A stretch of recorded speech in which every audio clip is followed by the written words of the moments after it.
पंडित जी को नींव पे ज्ञान देने वाली राही के मुंह से नहीं फूटा अपने गुरु का नाम। समझ गए पंडित जी। नमस्कार दोस्तों, स्वागत है आपका आपके अपने चैनल हंग्री स्पिरिट्स में। हंग्री स्पिरिट्स देख रहे सारे दर्शकों का मैं अंजू शर्मा दिल से स्वागत करती हूँ। गुरु को भगवान से भी ऊपर का दर्जा दिया गया है। जैसे उस दिन भारती ने गाया था, गुरु गोविंद दो खड़े काको लागे पाँव,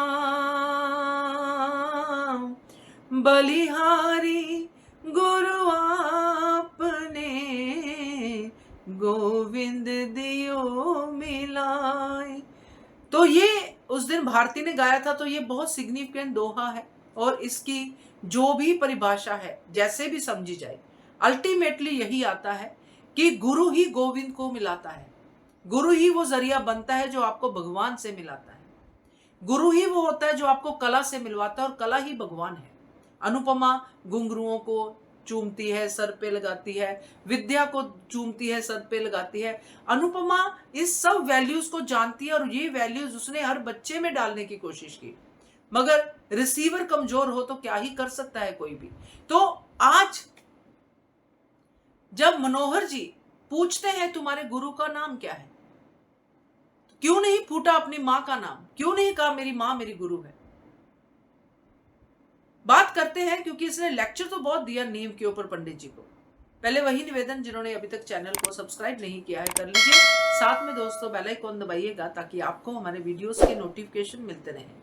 गुस्सा जो होता है इंसान का सबसे बड़ा दुश्मन होता है और नफरत गुस्से से ऊपर का एक और जो है पड़ाव है जो इंसान को अंदर से खोखला कर देता है, खत्म कर देता है।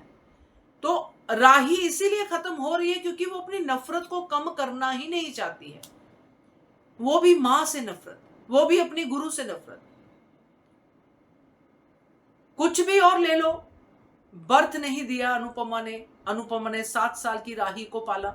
अनुपमा ने राही को जो डांस से इंट्रोड्यूस करवाया वो तो अनुपमा ने ही उसकी नींव रखी। मालती देवी ने सिखाया उसके बाद थोड़ा सा, मगर अल्टीमेटली पहली गुरु डांस की अनुपमा ही थी राही की। और राही को आज उसका नाम लेने में प्रॉब्लम हो रही है। क्यों हो रही है प्रॉब्लम? क्योंकि वो नफरत इतनी बड़ी है उसके ऊपर कि वो गुरु का वो ओधा भी भूल गई है। अब पंडित जी की नजर बहुत पारखी है, चाहे वो नाम भूलते हैं चाहे कुछ भी। ये मैंने कल ही आपको लाइव में कहा था कि पंडित जी अनुपमा का राही के सामने गलत नाम लेंगे और लिया उन्होंने। और राही जाएगी आराम से कि वहां पे अनुपमा नहीं होगी, वहां पे तो पूर्णिमा होगी, मगर वहां पे अनुपमा ही मिलेगी।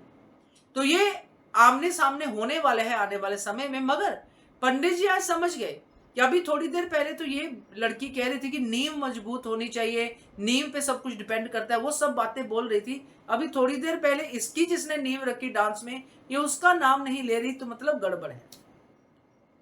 पंडित जी सब समझ गए। तो अब पंडित जी इसका खुलासा भी करेंगे, क्योंकि पंडित जी ने जैसे अनुपमा के बारे में कहा, हमें नहीं कहा पंडित जी ने। पहले पंडित जी ने अपने घर पे ना तो अनुपमा को कहा ना हमें कहा, ऑडियंस को कहा कि अनुपमा उदास रहती है। यहाँ पे राही को कहा कि ये एक मोगरे का जो भी गुलदस्ता है, गमला है, पौधा है, जो भी है वो लेके जा रहा हूं अपनी पूर्णिमा के लिए ताकि वो खुश रहे। तो ये पंडित जी की पारखी नजर है जो अनुपमा को भी समझती है, जो राही को भी समझती है। अब यही राही के मुंह से उगलवाएंगे कि उसके गुरु कौन है, क्योंकि जब राही डांस करेगी तो गुरु तो झलकेगा ही डांस में। मजा आएगा देखने में दोस्तों। मगर राही अच्छी नहीं लग रही है, ये बात आपको मैं बता दूं। आपका मुझे पता नहीं, मगर मुझे तो राही बिल्कुल अच्छी नहीं लग रही है। I don't know why, but उसका किरदार इतना कॉम्प्लिकेटेड हो गया है कि उसके लिए अनुपमा तड़पती है तो अनुपमा पे भी गुस्सा आता है। तो ये वाला हाल है। तो आप भी बताइएगा कि आपका क्या कहना है इसके बारे में, कमेंट कीजिएगा। देखते रहिए channel hungry spirits. Thank you so much.